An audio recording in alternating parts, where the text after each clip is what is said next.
যত কাজই থাকুক, বাড়ির ছেলে নাস্তা না করে বের হয়ে যাবে, এটা তো ভালো না। তার উপর ইমরানের আবার গ্যাসের প্রবলেম আছে। তুই ওকে আটকাসনি সামনে? নতুন বউ বলছিল নাস্তা করে যাইতে, সেই তো না খেয়া। ফুপু, আপনারা খেয়ে নিন। চাচা, তুমিও খেয়ে নাও। তুমি খাইবা না? ভোর থেকে শরীরটা কেমন যেন করছে, কিছু খেতে ইচ্ছা করছে না। মারে, না খেলে তো শরীর খারাপ করবে। কিচ্ছু হবে না ফুপু, আপনারা খেয়ে নিন। ভাইয়া খায়নি বলে তুমিও খাবে না, তাই না?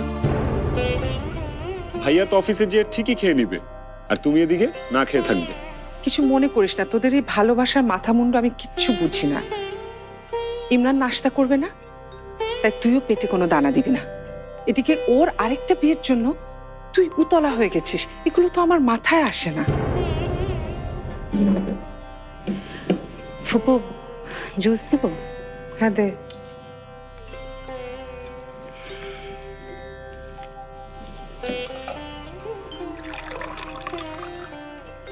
রবিন, একটা ডিম দে তো।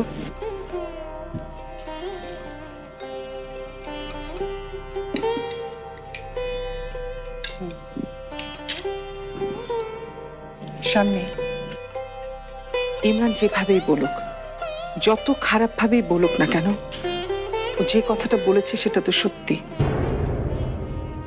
ইমরানের এমন বিয়ে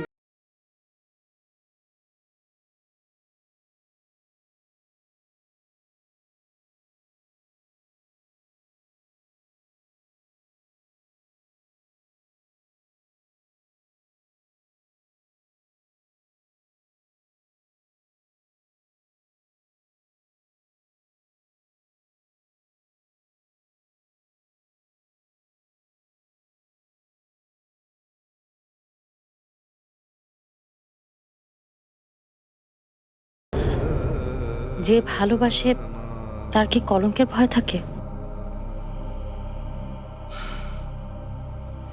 আমি এত শত বুঝি না, কিন্তু কালকে ইমরান স্পষ্টভাবে কিন্তু বলে দিয়েছে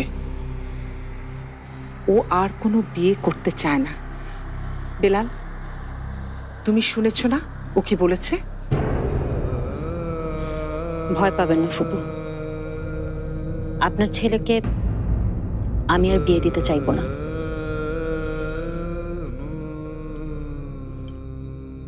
কিন্তু সেটা কলঙ্কের ভয় নয়। ভাবি,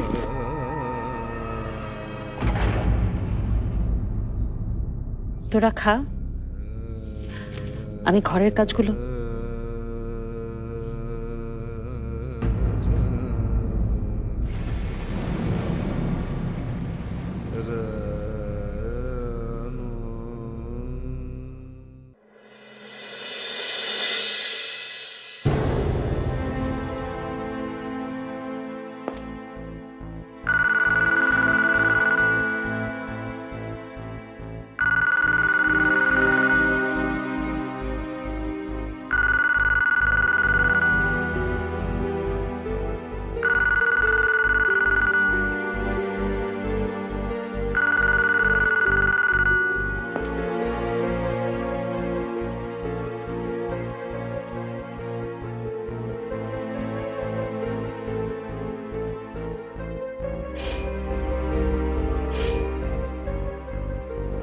স্যার, তুমি অফিসে কি করো? কাজ করো না ঘুমাও?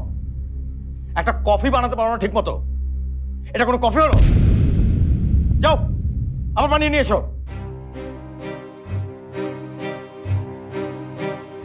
আমি তোমার প্রেমে হব সবার কলঙ্ক ভাগী, আমি সকল